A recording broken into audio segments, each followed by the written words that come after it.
Silakan baca Quran surat Qaf ayat 22.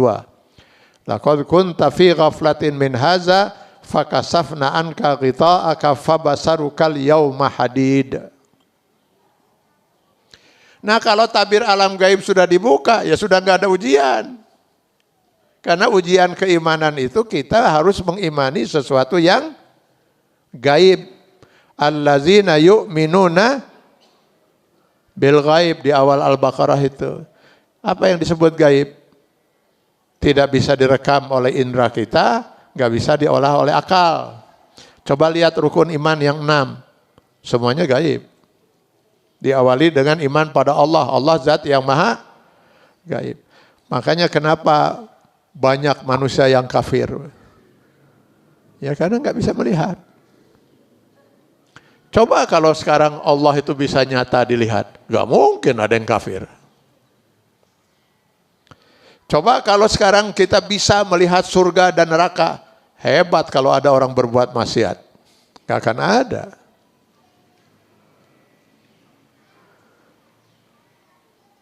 Iya mah lamun ya, lamun. Seandainya malaikat Jibril pagi ini turun. Seandainya ya mah ya, seandainya lamun malaikat Jibril turun. Lalu kemudian beliau mengatakan, bapak-bapak dan ibu-ibu yang kebetulan hadir di masjid ini, sebenarnya ini rahasia. Ngan karunya olah kanu hadir di dia.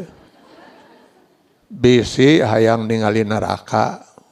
Saya kebetulan bawa CD rekaman durasi 20 menit. Lalu diputar ya. Lalu kita lihat neraka itu seperti apa gitu. 20 menit. Pertanyaan saya, setelah melihat neraka itu, apa yang akan terjadi? Yakin saya pengajian ini bubar. Terus bubar kemudian yang batal wudu, yang terus berwudu, terus parbut dengan Quran, hayang ngaji, terus istighfar di salat deui, naon salat naon ya duha, mutlah enggak kan boro-boro ingat dunia. Jam 3 sore ada yang nyusul anak-anak, ibu kok enggak pulang-pulang, ibu belum makan siang naon eta neraka, astagfirullahalazim gitu. Yang membuat kita berani berbuat dosa itu karena belum lihat. Coba kalau kita lihat. Nah pada saat sakaratul maut itu dibuka. Terlihat semua itu. Alam gaib, makhluk gaib. Seumur hidup kita bisa gak melihat makhluk gaib? Gak bisa. Makhluk gaib diantaranya apa? Jin, malaikat. Makhluk gaib kan? Pertanyaan saya sekarang di masjid ini ada jin gak? Ada? Yakin ayah? Ayah sabaraha? Ya? Engkau yakin? Ayah sabaraha? Insya Allah saya tahu ada sabaraha. Tinggal saya hitung saja ayah sabaraha nu hadir ya. Kan kata Rasulullah SAW, begitu kita lahir, keluar dari rahim ibu kita, Allah langsung mengutus seekor jin. Seorang jin. Sejin. Atau naon dari jinnya? Sejin malah. Langsung mendampingi kita. Sejak lahir. Begitu berojol keluar, jin korin sudah diutus oleh Allah. Dan si jin korin itu jin kafir. Untuk menggoda kita. Maka beratnya hidup itu perjuangan luar biasa itu. Si jin kafir ini tidak akan pernah meninggalkan kita satu detik pun. Maka digambarkan oleh Rasul seperti darah yang mengalir dalam tubuh kita. Sekarang ada bersama kita? Ada. Di samping ibu saya yakin ada jin. Tekudu silih pelong, bu, udah teka tingali, nu digigit, nu katingali malah. Aduh.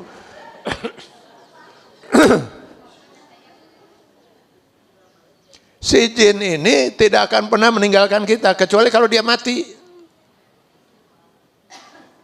Meninggal dia, tarik, ganti lagi oleh Allah, oleh jin korin yang lain. Terus. Atau dia masuk Islam.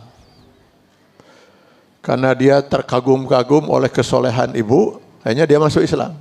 Begitu masuk Islam, tarik lagi oleh Allah, ganti deh kuno kafir gitu. Mudah-mudahan ibu sudah mengislamkan banyak jin itu. Mana jin? Nyata tinggal tidak makhluk gaib. Ada nggak malaikat sekarang ini? Ada. Paling tidak malaikat raqib dan mana? Nyata tinggal. Jin dan malaikat itu hanya bisa dilihat oleh kita sebelum sakratul maut kalau dia berwujud makhluk bumi. Jadi oleh Allah diberi kemampuan dia untuk berwujud. Bisa berwujud manusia, jin itu bisa berwujud binatang. Ketika dia berwujud manusia, nah itulah yang oleh masyarakat disebut hantu. Ada yang diberi nama genderuwo, nu jongkung gede, ada yang disebut kuntilanak, ada yang di nuleletik, dugul, tuyul. Mana pernah Allah menyatakan bahwa Allah menciptakan makhluk bernama tuyul? Kuntilanak sok tinggali di Al-Quran aja? Gak ada. Itu siapa mereka ini? Jin sedang berwujud. Baru bisa kita lihat. Kalau dia berwujud, kita semua bisa melihat. Ini andai kata jin korin yang di sebelah saya berwujud sekarang, manusia, ibu bisa melihat semua. Terus kenapa dia nggak mau berwujud? Jadi Allah sudah ngatur sedemikian rupa. Kalau dia berwujud, berlakulah hukum penyerupaan. Saya cekik dia, mati. Saya lagi pegang pisau, saya tusuk, mati dia. Dia bisa mencekik kita? Tidak bisa. Jadi ketika dia berwujud, dia lemah. Makanya nggak mau berwujud. Wah, kalau jin bisa nyekek orang mah beak, orang dicekekan ku jin. Sekarang ibu lagi tidur tengah malam. Jin nggak bisa masuk ke rumah yang terkunci? Bisa, dia bisa dalam wujud aslinya. Bisa nebus tembok. Begitu sampai di kamar ibu, berwujud dia manusia. Ibu lagi tidur, cekekan hiji-hiji. Wah, beak atau orang dicekekan. Berwujud, dia menjadi lemah. Makanya nggak berani dia berwujud.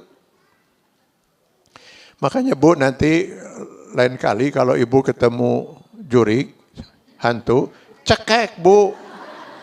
Lain lumpat, ngajerit, cekek. Nggak ada jin bisa nyekek kita. Makanya kenapa cerita orang melihat jin itu, melihat hantu itu kok banyak di wanita. Karena dia tahu wanita itu penakut, karek pakseutik gesieun. Nah, berani dia berwujud. Kenapa banyak anak kecil suka melihat? Pernah anak ibu ngomong gitu, itu apa Bu yang di hordeng hidung?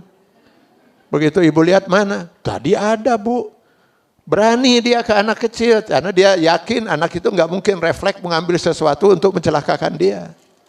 Makin kita berani, makin takut dia berwujud. Makin kita takut, makin berani dia berwujud. Makanya lain kali cekek Bu. Cekek, lain lompat. Jadi pada waktu saat sakratul maut itu terbuka semua. Makanya kalau ibu mendampingi orang yang sakratul maut, sok ngobrol, mau nyambung. Tiba-tiba dia seperti yang bingung gitu. Malaikat yang sebanyak itu, jin yang ada berseliweran bisa dilihat oleh dia. Atau tiba-tiba dia mengatakan, kok almarhumah ibu saya ngagupayan wae. Kita bingung, ngagupayan mana, almarhumah mana. Dia ngelihat ke jendela yang tertutup. Dia sudah nembus itu. Maka pada saat itu setiap orang sudah tahu apakah dia calon surga atau calon neraka. Dari mana? Dari rombongan malaikat yang datang. Jadi sebelum malaikat Israel turun untuk mengeluarkan ruh dari jasad, diawali dengan turunnya serombongan malaikat. Kalau yang calon almarhum atau almarhumah ini seorang hamba Allah yang soleh, yang solehah, seperti ibu-ibu di sini. Sikra ada tarik bu, amin bu. Sekarang ini kan pemilu sudah selesai. Jadi nggak usah ragu lah untuk nyebut amin. Baheula lamanya sancan pemilu mani sarariun batur nyebut amin. Batur itu. Maka kalau dia seorang hamba yang saleh, nah itu bisa dibaca di An-Nahl 32. Yang datang rombongan malaikat yang langsung menyapa calon almarhum, salamun alaikum udkhulul jannata bima kuntum ta'malun. Selamat atasmu, kami datang untuk menjemputmu sampai mengantarkan kamu ke dalam surga oleh sebab amal perbuatan yang kamu lakukan. Taulah almarhum, alhamdulillah ahli surga saya. Enggak perlu nunggu kiamat. Setiap orang saat sakratul maut, dia sudah tahu apakah calon surga atau calon neraka. Yang calon neraka dari mana tahu? Yang datang rombongan malaikat lain, Al-Anfal 50. Yadribuna wujuhahum wa adbarahum, yang satu memukul wajahnya, yang lain memukul punggungnya. Itu gambaran siksa sakratul maut. Maka dengan itu sudah tahu dia bahwa dirinya calon neraka. Itu sebabnya pintu tobat ditutup, karena pada waktu itu pasti semua orang tobat, ujian sudah selesai.